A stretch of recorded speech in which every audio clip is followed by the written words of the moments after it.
নবীজি সাল্লাল্লাহু আলাইহি সাল্লামের কাছে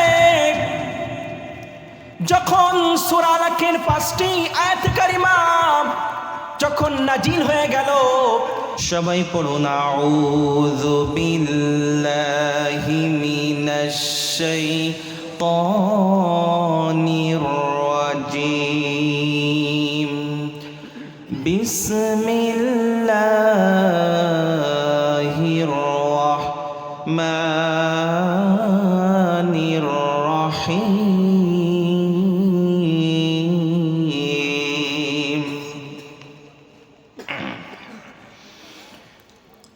ইয়া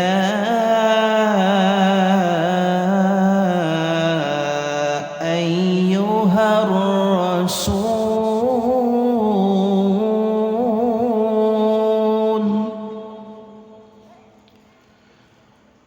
بلغ ما أنزل إليك من ربك وإن لم تفعل فما بلغت رسالته الله يعصمك من الناس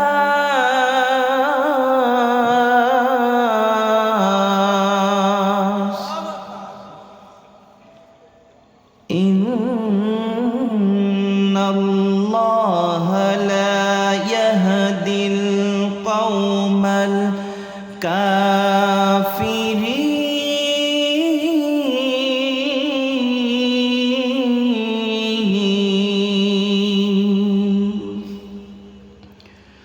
صدق الله العظيم. إلى آخر الآية.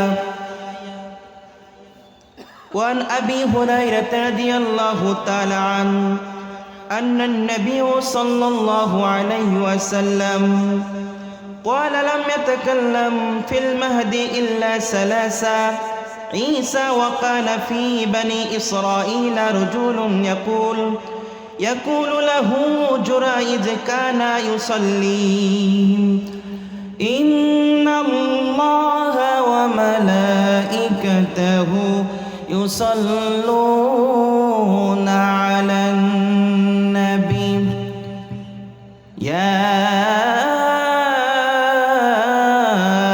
أيها الذين آمنوا صلوا عليه وسلموا تسليما. যে আয়াতে কারিমা তেলাওয়াত করেছি কুরআনুল কারীমের 114টা সূরার মধ্য থেকে 5 নাম্বার সূরা। জোরে বলুন, কয় নাম্বার? 5 নাম্বার সূরা।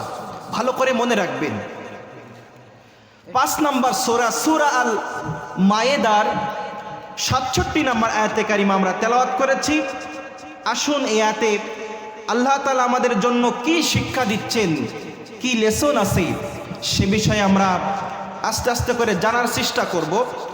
আল্লাহ তাআলা যেন আমাকে বলার তৌফিক দান করেন, আমরা পড়ি আমিন। আল্লাহ তাআলা বলছেন, ইয়া আইয়ুহার রাসূল বাল্লিগ মা উনজিলা ইলাইকা মির রাব্বিক। জোরে পড়ি আল্লাহু আকবার। আল্লাহ তাআলা বলেন, হে আমার নবী, হে রাসূল, যে আমি তোমার প্রতি আমি রব তোমার প্রতি যে কিতাব নাজিল করেছি, তোমার প্রতি যে কালামে পাক আমি নাজিল করেছি, ও নবী, তোমার দায়িত্ব হলো এই কিতাব তুমি মানুষদের মাঝে ছড়ায়া দাও।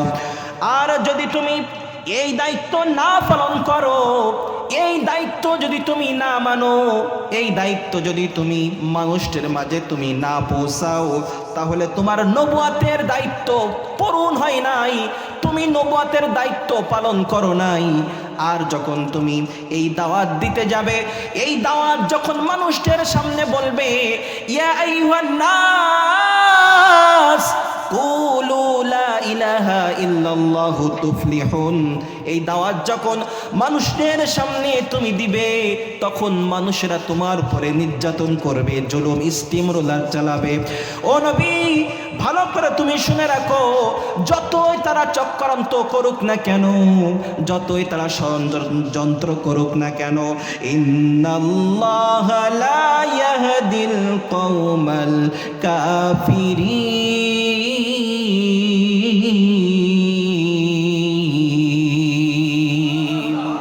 কাফেররা যতই চক্রান্ত করুক না কেন, যতই ষড়যন্ত্র করুক না কেন, আমি আল্লাহ তাআলা তোমাকে সাহায্য করব। আমি কাফেরদের কখনো সঠিক পথ প্রদর্শন করি না। যতই বিপদ আসুক না কেন, হেফাজত করবেন কে? আল্লাহ তাআলা হেফাজত করবেন। তাহলে আলোচ্য আয়াতের কথা আমরা শুনে নিলাম। আসুন এবার বিস্তারিত আমরা আলোচনার দিকে চলে যাই। আল্লাহ তাআলা বিশ্বনবী সাল্লাল্লাহু আলাইহি সাল্লামের উপরে কুরআনুল কারীম অবতীর্ণ করেছিলেন। এই নিয়ামত আল্লাহ তাআলা আপনার আমার নবীর উপরে আল্লাহ তাআলা নাজিল করেছিলেন। কুরআন এত বড় নিয়ামত যে নিয়ামতের কথা বলে শেষ করার মতো নয়। আল্লাহ তাআলা আমরা আমাদের শেষ নবী মুহাম্মদুর রাসূলুল্লাহ সাল্লাল্লাহু আলাইহি সাল্লামের উপরে যে কিতাব আল্লাহ তাআলা নাজিল করেছেন, এই কিতাবের মতো নিয়ামত আর কোন নবীর কাছে আল্লাহ তাআলা দেন নাই। আমার বন্ধুগণ, ভালো করে খেয়াল করতে হইবে, নবীজি সাল্লাল্লাহু আলাইহি সাল্লামের জামানায় কুরআন যখন নাজিল হয়ে গেল, নবীজির সাল্লাল্লাহু আলাইহি সাল্লামের দলে কিছু কিছু মানুষ চলে আসতে শুরু করলো। আবার কিছু কিছু মানুষ মুসলমান হয়ে আবার মুনাফিকি করতে শুরু করলো। আবার কিছু কিছু মানুষ কালিমা গ্রহণ করলো না, ইসলামের ছায়া তলে আসলো না। আমার বন্ধুগণ, ভালো করে খেয়াল করতে হইবে, আল্লাহ তাআলা আপনার আমার জন্য খুবই গুরুত্বপূর্ণ কথা আল্লাহ তাআলা বলে দিচ্ছেন।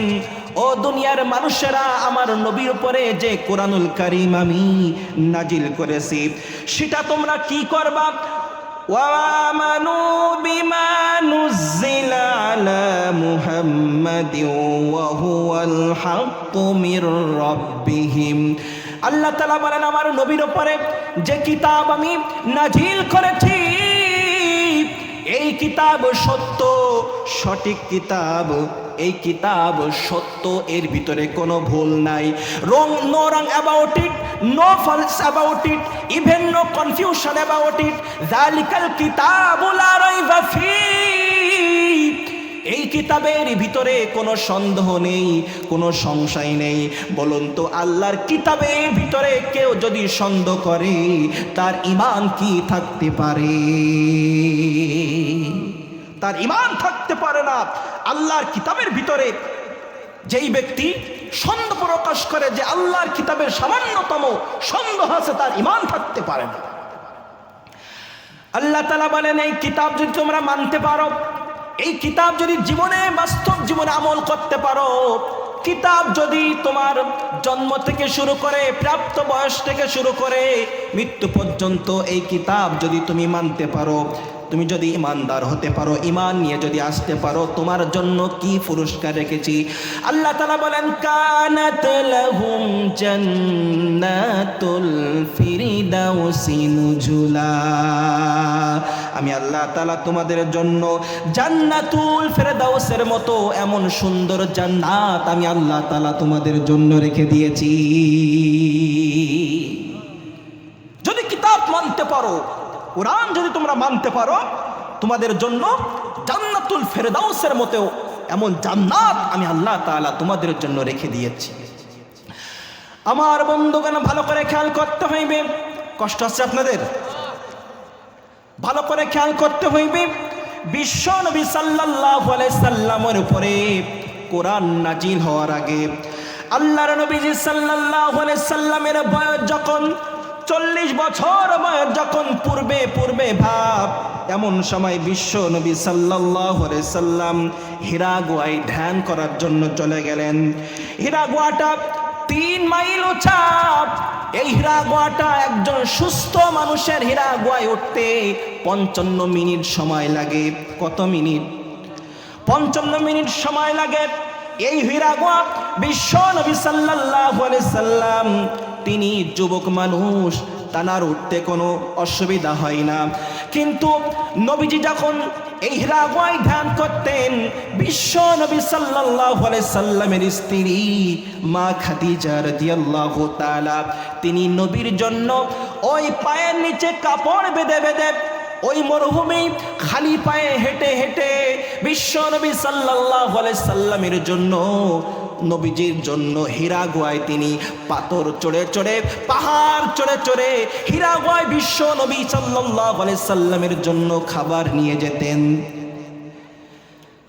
মা খাদিজা রাদিয়াল্লাহু তাআলা প্রথম একদিন যখন ওই হীরা গুহার ভিতরে, যখন হীরা গুহায় যখন আল্লাহ নবী সাল্লাল্লাহু আলাইহি সাল্লামের কাছে যখন চলে গেলেন, পাহাড় চড়ে চড়ে চলে গেলেন, মা খাদিজা রাদিয়াল্লাহু তাআলা মরুভূমি দিয়ে যখন আসছেন, পায়ে এক জোড়া জুতা নাই। যেই মহিলা আমাদের মা খাদিজা রাদিয়াল্লাহু তাআলা মক্কা শ্রেষ্ঠ ধনীর মধ্যে একজন ধনী ছিল। নবীজি সাল্লাল্লাহু আলাইহি সাল্লামের সাথে বিবাহ হওয়ার পরে আল্লাহর নবীকে বললেন, ওগো নবী,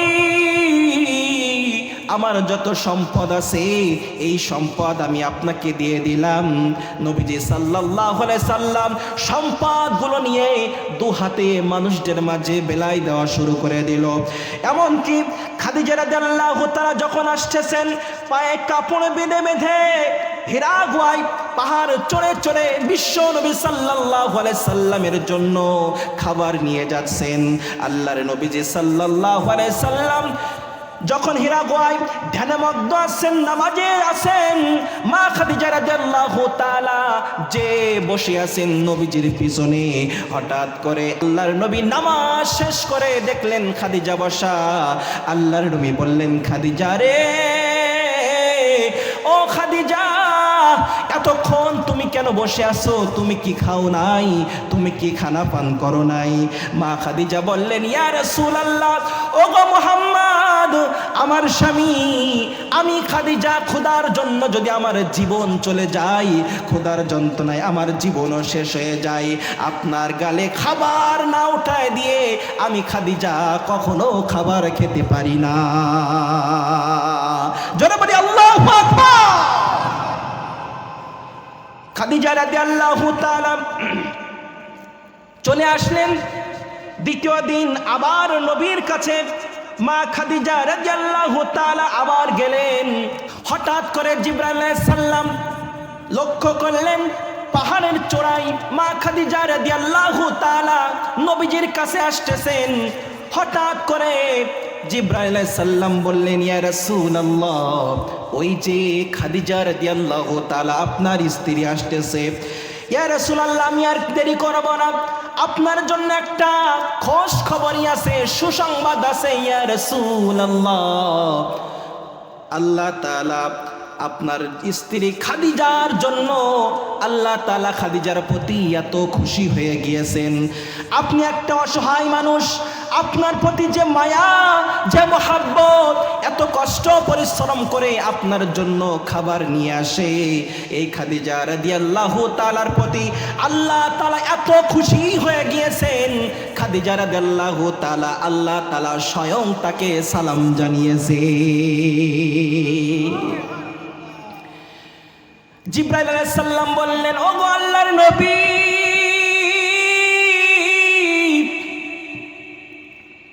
আল্লাহ তাআলা শুধু সালাম জানাই নাই, ওগো নবী, আপনার স্ত্রী যখন আপনার কাছে আসবে বলবেন আমি জিবরাইল তাকে সালাম জানিয়েছি। একান্ত আপনজনেরা আমার, মা খাদিজা রাদিয়াল্লাহু তাআলা বিশ্ব নবী সাল্লাল্লাহু আলাইহি সাল্লামের কাছে চলে আসলেন। আল্লাহর নবীজি সাল্লাল্লাহু আলাইহি সাল্লাম বললেন, খাদিজা রে, তোমার জন্য একটা খোঁজ খবরই আছে, তোমার জন্য একটা সুসংবাদ আছে। বলল, ইয়া রাসূলুল্লাহ, ওগো আমার স্বামী, কি খোঁজ খবরই, কি সুসংবাদ? সঙ্গে সঙ্গে আল্লাহর নবীজি সাল্লাল্লাহু আলাইহি সাল্লাম বললেন, খাদিজা রে, তুমি আমার আমার প্রতি যে মহাব্বত, যে ভালোবাসা দেখিয়েছো, আল্লাহ তাআলা খুশি হয়ে গিয়েছে।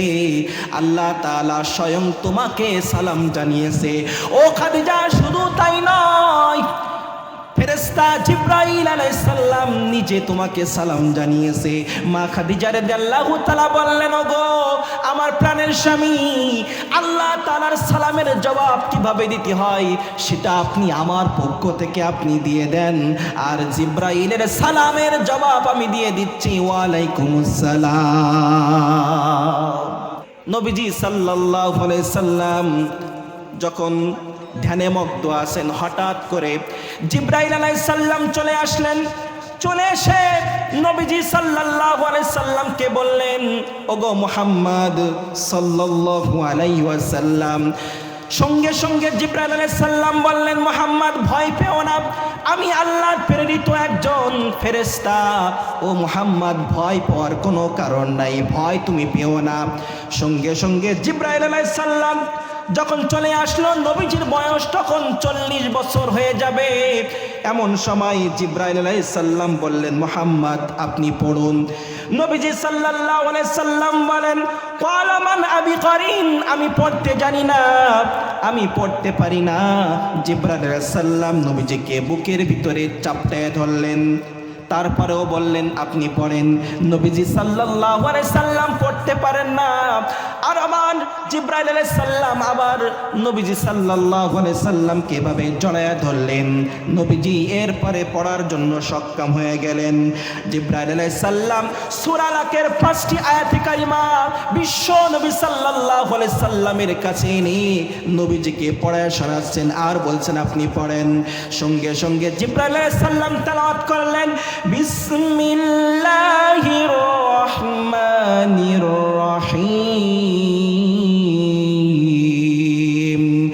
ইকরা বিসমি রাব্বিকাল্লাযী খলাক, খলাকাল ইনসানা মিন আলাক, ইকরা ওয়া রাব্বুকাল আকরামুল্লাযী আল্লামা বিল কলম, আল্লামাল ইনসানা মা লাম ইয়ালাম। জোরে পড়ি আল্লাহু আকবার।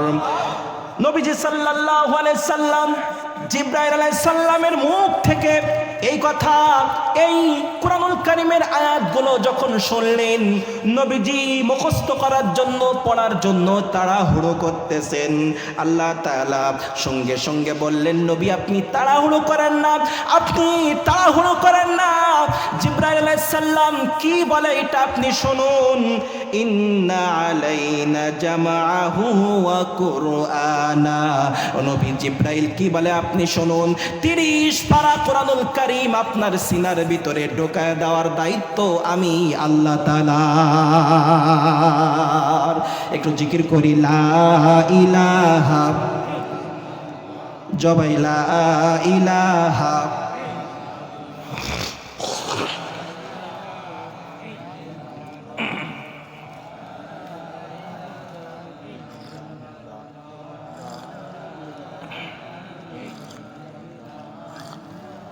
লা ইলাহা, লা ইলাহা, লা ইলাহা, লা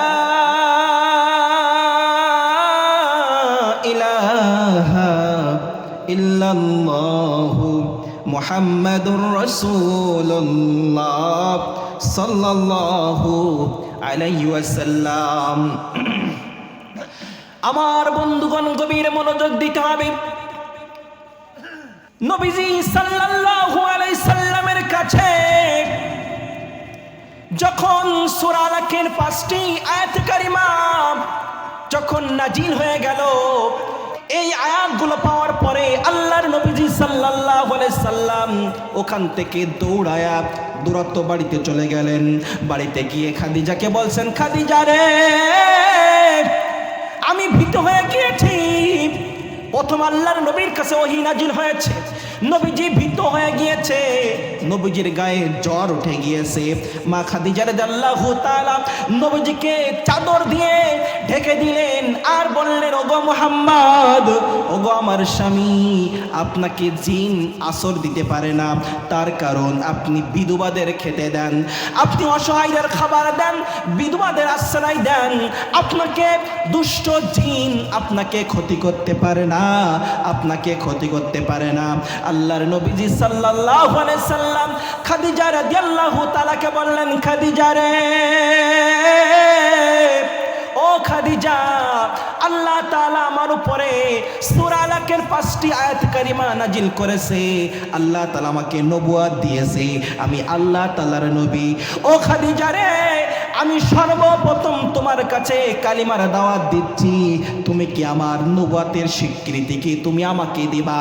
খাদিজা রাদিয়াল্লাহু তাআলা দু চোখের পানি ফেলায়া বললেন, প্রাণের স্বামী, ও স্বামী, আপনার সাথে আমার 15টা বছর আমার বিবাহ হয়েছে। ও স্বামী, আপনার দিনের বেলার চরিত্র আমি দেখেছি, রাতের বেলার চরিত্র আমি দেখেছি। ও স্বামী, আপনার চরিত্র দেখে আমার আর কোনো সন্দেহ নেই, আপনি আল্লাহর নবী। আমি খাদিজা পড়ে নিলাম, লা ইলাহা ইল্লাল্লাহু মুহাম্মাদুর রাসূলুল্লাহ সাল্লাল্লাহু। আমার বন্ধুগণ, গভীর মনোযোগ দিতে হবে। বিশ্ব নবী সাল্লাল্লাহু আলাইহি সাল্লাম 2 নম্বরে এই কালিমার দাওয়াত দেওয়ার জন্য হযরত আবু বকর রাদিয়াল্লাহু তাআলার কাছে চলে গেলেন। আবু বকর রাদিয়াল্লাহু তাআলার কাছে গিয়ে বললেন, আবু বকর, ও আবু বকর, আল্লাহ তাআলা আমাকে নবুয়ত দিয়েছে, আমি আল্লাহর নবী, তুমি কি আমার নবুয়তের স্বীকৃতি কি তুমি কি দেবা? আবু বকর রাদিয়াল্লাহু তাআলা দু চোখের পানি ফেলে দিলেন, বললেন, প্রাণের বন্ধু, 20টা বছর তোমার সাথে আমার বন্ধুত্ব, ওগো মুহাম্মদ, আমার প্রাণের বন্ধু, 20টা বছরে আমি তোমার চরিত্র দেখেছি, তোমার জবান দিয়ে একটা মিথ্যা কথা আমি কখনো শুনি নাই, একটা মিথ্যা কথা আমি পাই নাই। ও বন্ধু, তোমার এই 20টা বছর তোমার সাথে থেকে আমি বুঝেছি তুমি আল্লাহর নবী, এতে কোনো সন্দেহ নেই। আমি আবু বকর আর দেরি করব না, আমি আবু বকর পড়ে নিলাম কালিমা, লা ইলাহা ইল্লাল্লাহু মুহাম্মাদুর রাসূলুল্লাহ। আবু বকর রাদিয়াল্লাহু তাআলা তিনি কালিমা গ্রহণ করলেন। নবীজি সাল্লাল্লাহু আলাইহি সাল্লাম 3 নম্বরে আলীর কাছে চলে গেলেন। আলীর কাছে গিয়ে বললেন, আলী রে, ও আলী, আল্লাহ তাআলা আমাকে নবুয়ত দিয়েছে আলী। আল্লাহ তাআলা সূরা আলাকের 5টি আয়াত কারিমা আমার কাছে নাজিল করেছে। আলী রাদিয়াল্লাহু তাআলার বয়স তখন 8.5 বছর। কয় বছর? 8.5 বছরের আলী আলীর কাছে গিয়ে বলল, আলী রে, আল্লাহ তাআলা আমাকে নবুয়ত দিয়েছে, আমি আল্লাহর নবী। ও আলী, তুমি কালিমা পড়বা নাকি ইসলাম গ্রহণ করবা নাকি? আলী রাদিয়াল্লাহু তাআলা দু চোখের পানি ফেলা বলল, প্রাণের ভাই, বড় ভাই, আপনি আমার বড় ভাই, আপনি আমাকে যত সম্মান স্নেহ মহাব্বত আপনি করেন, আপনি এত ভালোবাসা আমাকে দিয়েছেন, আমার বাবা মা এত ভালোবাসা আমাকে কখনো দেয় নাই, এত ভালোবাসা আমাকে কখনো তারা দেয় নাই, কখনো আমি পাই নাই। ও ভাই, আপনার চরিত্র দেখে আমি বুঝে নিলাম, আমি আর দেরি করব না, আমি পড়ে নিলাম, লা ইলাহা ইল্লাল্লাহু মুহাম্মাদুর রাসূলুল্লাহ সাল্লাল্লাহু আলাইহি ওয়াসাল্লাম। বিশ্বনবী সাল্লাল্লাহু আলাইহি সাল্লাম এত মায়ার নবী, যার মুখ দিয়ে কখনো মিথ্যা কথা বাইর হয় নাই, কখনো আল্লাহর নবীজি মিথ্যা কথা বলে নাই, মিথ্যা কথা তার জবান দিয়ে কোনো মানুষ শোনে নাই, কাউকে কষ্ট দেয় নাই। এত মায়ার নবী, এত মহাব্বত, এত ভালোবাসার নবী, এই নবী সম্পর্কে আল্লাহ তাআলা কোরআনুল কারীমের ভিতরে আমার নবীজির আমার নবীজি এত ভালোবাসা মহাব্বত সম্পর্কে এর সার্টিফিকেট আল্লাহ তাআলা দিয়েছেন। কুরআনুল কারীমের 21 নম্বর সূরা সূরা আম্বিয়ার 107 নম্বর আয়াতে কারিমার ভিতরে আল্লাহ তাআলা সুন্দর করে জানিয়ে দিলেন, ওয়ামা আরসালনাকা ইল্লা রাহমাতাল লিল আলামিন।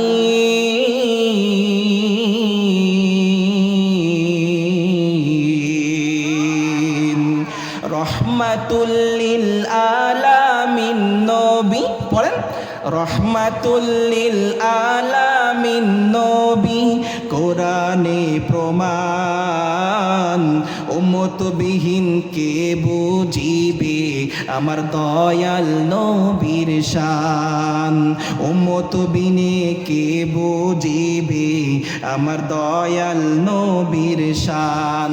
রহমাতুল লিল আলামিন নবী, রহমাতুল লিল আলামিন নবী, কোরআনে প্রমাণ, উম্মত বিনি কে বুঝিবে আমার দয়াল নবীর শান, উম্মত বিনি কে বুঝিবে আমার দয়াল নবীর শান। নবী আমার মদিনার বুলবুল, আমার আল্লাহ প্রেম করিয়া নামটি দিলেন হাবিব রাসূল। আল্লাহু আকবার। নবী আমার মদিনার বুলবুল,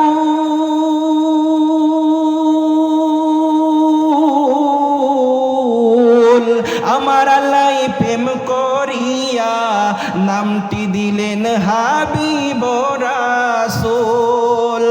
এই নবীকে না মানিলে, এই নবীকে না মানিলে থাকবে না ঈমান, উম্মত বিনি কে বুঝিবে আমার দয়াল নবীর শান, উম্মত বিনি কে বুঝিবে আমার মোদের নবীর শান। জোরে বলুন মারহাবা। আমার বন্ধুগণ ভালো করে খেয়াল করতে হইবে, আল্লাহ তাআলা নবীজিকে বললেন, ওয়ামা আরসালনাকা ইল্লা রাহমাতাল লিল আলামিন। আল্লাহ তাআলা রাহমাতুল লিল আলামিন, আল্লাহ তাআলা রব্বুল আলামিন, আর আমার নবীজিকে করেছেন রহমাতুল লিল আলামিন।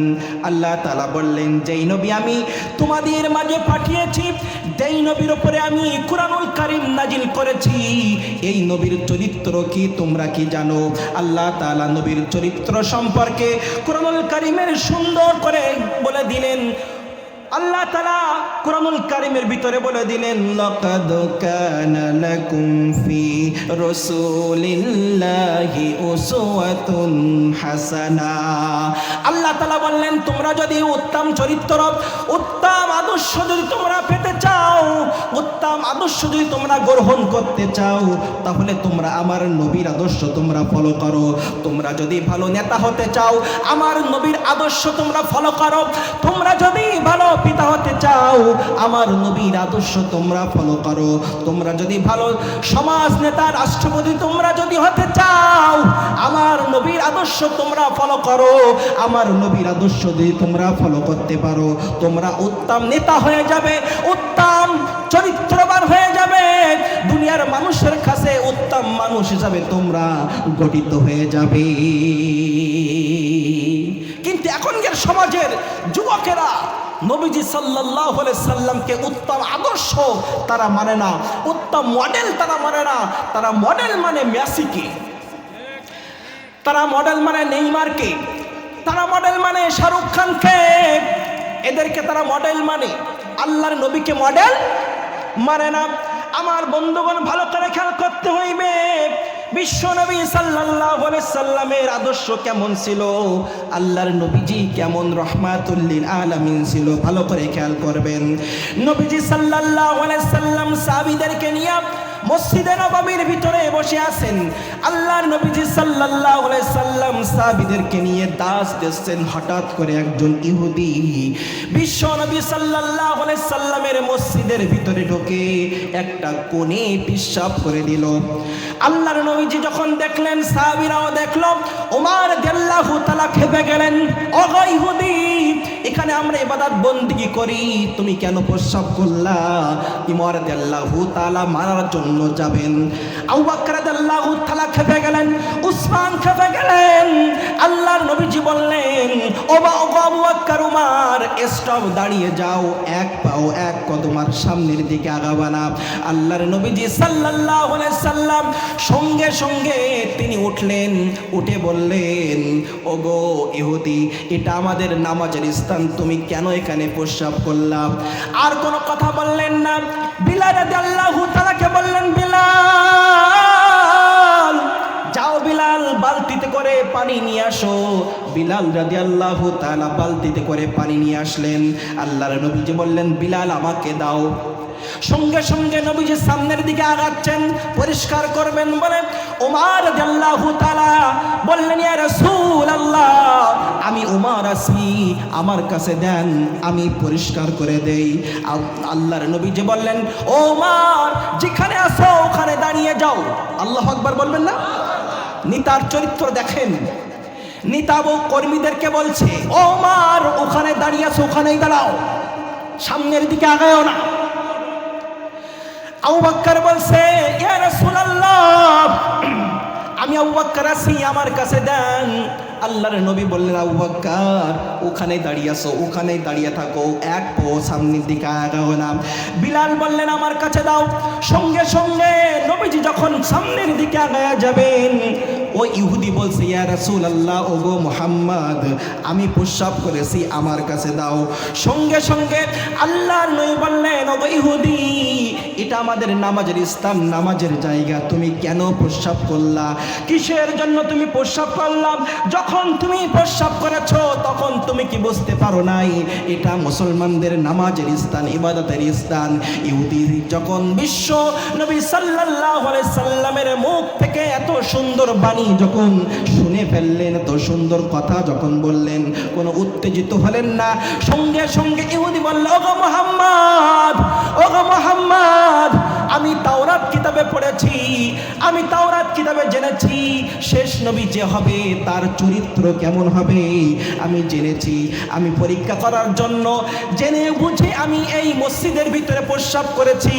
ওগো মুহাম্মদ, আমি আর দেরি করব না, আমি হাত বাড়িয়ে দিচ্ছি, তুমি কালিমা পড়ায়া দাও, লা ইলাহা ইল্লাল্লাহু মুহাম্মাদুর রাসূলুল্লাহ সাল্লাল্লাহু আলাইহি ওয়াসাল্লাম। নবীজির চরিত্র দেখেন, নবীজি কি আদর্শ দিয়ে আল্লাহ তাআলা নবীজিকে আল্লাহ তাআলা সৃষ্টি করেছিলেন। বিশ্বনবী সাল্লাল্লাহু আলাইহি সাল্লাম কালিমার দাওয়াত দেয়, কাফের বেঈমানেরা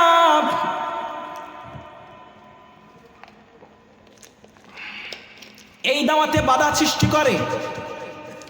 কাফের বেঈমানেরা চিন্তা করে, মুহাম্মদ যদি এমন করে দাওয়াত দিতে থাকে, আমাদের নেতৃত্ব, আমাদের কর্তৃত্ব আর থাকবে না, আমাদের নেতৃত্ব সব চলে যাবে ওই মুসলমানদের হাতে। এই জন্য তাদের ইসলাম কায়েম করতে দিলে চলবে না, ইসলামের বিপক্ষে আমাদের অবস্থান করতে হবে। এই চিন্তা করে কাফের বেঈমানেরা নবীজি সাল্লাল্লাহু আলাইহি সাল্লামের দাওয়াতে বাধা দেয়। নবীজি সাল্লাল্লাহু আলাইহি সাল্লাম কালিমার দাওয়াত দেয়। আবু জেহেল, উতবা, সাইবা এরা চিন্তা করে মুহাম্মদকে এত নিষেধ করলাম কিন্তু মুহাম্মদ তার দাওয়াত বন্ধ করতেছে না, চলো মুহাম্মাদের গায়ে যদি আঘাত করতে যাই তাহলে তার পিছনে আছে তার চাচা আবু তালেব। আবু তালেব যতক্ষণ আছে মুহাম্মাদের গায়ে একটা নখের আঁচড় আমরা দিতে পারবো না, তার কারণ আবু তালেব আমাদের দলে। আজ এখন যদি আমাদের দলে থাকা অবস্থায় তার গায়ে যদি আমরা আঘাত করি, সঙ্গে সঙ্গে আবু তালেব ক্ষিপে যাবে, মুহাম্মাদের গায়ে আঘাত করা যাবে না। সঙ্গে সঙ্গে কাফের বেঈমানেরা আবু তালেবের কাছে চলে গেল। আবু তালেবের কাছে চলে গিয়ে বলল, আবু তালেব, তোমার ভাতিজি কালিমার দাওয়াত দেয়, এক আল্লাহর দাওয়াত দেয়, এই দাওয়াত বন্ধ করতে বলো। আর যদি বন্ধ করে তাহলে আমরা তাকে বাড়ি দেব, গাড়ি দেব, তাকে সম্পদ দেব, সুন্দর নারী দেব, এর বিনিময় তাকে কালিমার দাওয়াত বন্ধ করতে বলো। সঙ্গে সঙ্গে আবু তালেব বলছে, ঠিক আছে, আমার ভাতিজাকে আমি বোঝাবো। নবীজি সাল্লাল্লাহু আলাইহি সাল্লাম চলে আসলেন। আবু তালেব বিশ্ব নবী সাল্লাল্লাহু আলাইহি সাল্লামকে বললেন, মুহাম্মদ, তুমি কালিমার দাওয়াত দাও, এই দাওয়াত তুমি বন্ধ করে দাও। কাফেরেরা তোমার টাকা দেবে, পয়সা দেবে, অর্থ দেবে, সম্পদ দেবে, সব কিছু দিবেন। ও মুহাম্মদ, এর বিনিময়ে তুমি কালিমার দাওয়াত বন্ধ করে দাও। নবীজি সাল্লাল্লাহু আলাইহি সাল্লাম দু চোখের পানি ফেলা বলল, ওগো আমার চাচা, আমার বাবা নাই, আমার মাও নাই, ও চাচা, আমি কালিমার দাওয়াত দেই আল্লাহর নবী আমি। ও চাচা, আপনি ভালো করে শুনে রাখেন, আমার এক হাতে যদি সূর্য এনে দেয়, এক হাতে যদি চন্দ্র এনে দেয়, এর বিনিময়ে বলে তোমার এক হাতে চন্দ্র, এক হাতে সূর্য এনে দিয়েছি, এর বিনিময়ে কালিমা ছেড়ে দাও, ইসলাম ছেড়ে দাও। ও চাচা, আপনি ভালো করে শুনেন, আমার যদি চন্দ্র সূর্য দুইটা আমার হাতে এনে দেয়, এরপরেও আমি কালিমার পথ থেকে এক চুল পরিমাণ সরতে আমি রাজি নাই। নবীজি সাল্লাল্লাহু আলাইহি সাল্লাম কালিমার দাওয়াত দেয়। আমার বন্ধুগণ ভালো করে খেয়াল করবেন, বিশ্ব নবী সাল্লাল্লাহু আলাইহি সাল্লাম একদিন দোয়া করছেন আল্লাহ তাআলার কাছে, ওগো মালিক, ওগো মালিক, এখন ইসলাম যদি সামনের দিকে যদি অগ্রসর হতে হয়, অগ্রসর করে নিয়ে যেতে হয়, দুইজন লোকের জন্য আমি দোয়া করতেছি, এই দুইজনের মধ্য থেকে একজনকে আপনি কালিমা গ্রহণ করে দেন, আমাদের দলে এনে দেন, ইসলামের ভিতরে শামিল করে দেন।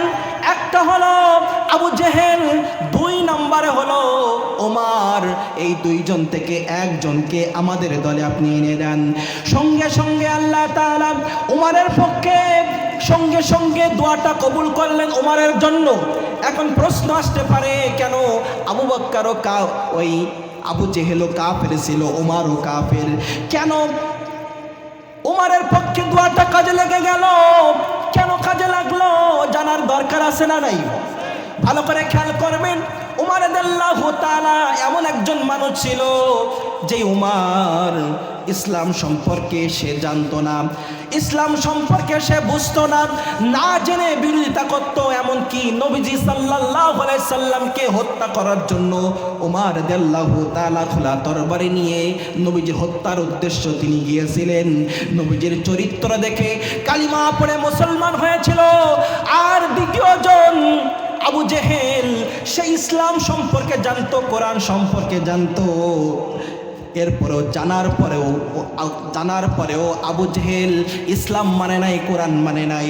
এই জন্য আল্লাহ তাআলা তাকে হিদায়াত দেন নাই। এই জন্য এখান থেকে বুঝতে হবে, জানার পরেও না মানলে আল্লাহ তাআলা তাকে হিদায়াত দেন নাই। এই কথাটা বলার কারণ এই জন্যে বিশ্বনবী সাল্লাল্লাহু আলাইহি সাল্লামের চাচা আবু তালেব নবীজিকে এত ভালোবাসতেন, এত মহব্বত করতেন, এত ভালোবাসতেন, নিজের সন্তান আলীর চেয়ে নবীজি সাল্লাল্লাহু আলাইহি সাল্লামকে ভালোবাসতেন, নবীজিকে ভালোবাসতেন। তারপরেও কেন এই আবু তালেবকে আল্লাহ তাআলা জাহান্নামের আগুনের কেন শাস্তি দিবেন? আল্লাহ তাআলা চাইলে তো তাকে কি হিদায়াত দিতে পারতেন, কিন্তু কেন তাকে জাহান্নামের শাস্তি দিবেন? সবচেয়ে কম শাস্তি আবু তালেবকে আল্লাহ তাআলা দুইটা আগুনের জুতা পরায় দিবেন। এই দুইটা আগুনের এত পাওয়ার, এত তেজ, এই দুইটা আগুনের তাপে তার মাথা ঘিনো ফেটে তকবক করতে থাকবে ভাতের সোরার মতো। ভালো করে খেয়াল করতে হইবে, আবু তালেব যখন দুনিয়া থেকে বিদায় হয়ে যাবেন মৃত্যুর শয্যায়, নবীজি সাল্লাল্লাহু আলাইহি সাল্লাম আবু তালেবের এখানে চলে গেলেন। আবু তালেবের এখানে গিয়া বললেন, চাচা আপনি দুনিয়া থেকে বিদায় হয়ে যাবেন, ও চাচা আপনি কালিমা গ্রহণ করেন, লা ইলাহা ইল্লাল্লাহ মুহাম্মাদুর রাসূলুল্লাহ বলা লাগবে না, শুধু লা ইলাহা ইল্লাল্লাহ বলেন। সঙ্গে সঙ্গে ওই সাইড দিয়ে আবু জেহেল, উতবা, সাইবা এরাও চলে আসলো, বলল ও আমাদের নেতা আবু তালেব, সারা জীবন আমাদের সাথে উঠা বসা করলা, আমাদের পথে চললা, এখন মৃত্যুর সময় মুনাফিকি করবা। কি বলছে? মৃত্যুর সময় মুনাফিকি করবা, বাপ দাদার ধর্মে চুন কালি মাখবা। ও আবু তালেব, তুমি মুহাম্মাদের কালিমা গ্রহণ করো না। এদিকে নবীজি বলছেন চাচা একবার বলেন লা ইলাহা ইল্লাল্লাহ, একবার বলেন। ওদিকে আবু জেহেল বলছে তুমি মুনাফিকি করবা, বাপ দাদার ধর্ম তুমি পরিত্যাগ করবা। আজও কিছু মানুষ আছে ইসলাম মানে, কোরআন মানে, কিন্তু তাদের মতো করে মানে। তারা মনে করে যে আমার ওই বাপ দাদা যদি, বাপ দাদা যে ধর্ম করে গিয়েছে, বাপ দাদা যে দল করে গিয়েছে, ওই দল মনে হয় সত্য, জীবন দিয়ে ওই দলের পিছনে ছোটে। ভালো করে খেয়াল করবেন, ভালো করে খেয়াল করবেন, আবু তালেব কিন্তু নবীজির চাচা হয়েও ইসলামের ছায়া তলে আসার সুযোগ হয় নাই। তার কারণ আবু তালেব জানতো, জানার পরেও ইসলাম মানত না, এই জন্য আল্লাহ তাআলা তাকে হিদায়াত দেন নাই। এখনো মনে করে যে আমার বাপ দাদা ওই 14 গোষ্ঠী ওই দল করে আসতেছে, আমরা এই দল না করলে হয়। এমন মানুষ আছে না, আছে না কিনা বলেন? মানে আমার বাপ দাদা 14 গোষ্ঠী ওই দল করতেছে, ও দল ছাড়া যাবে না, ওই দল ছাড়লে আমার সব কিছু শেষ। এটা আবু তালেবের উত্তরসূরি। ভালো করে খেয়াল করবেন, নবীজি সাল্লাল্লাহু আলাইহি সাল্লাম আবু তালেব দুনিয়া থেকে বিদায় হয়ে গেলেন, আল্লাহর নবীজির কালিমা গ্রহণ করলেন না। আল্লাহর নবীজি সাল্লাল্লাহু আলাইহি সাল্লাম তার চাচার কবরের পাশে দুটি করে হাত তুলে দোয়া করতে যাবে।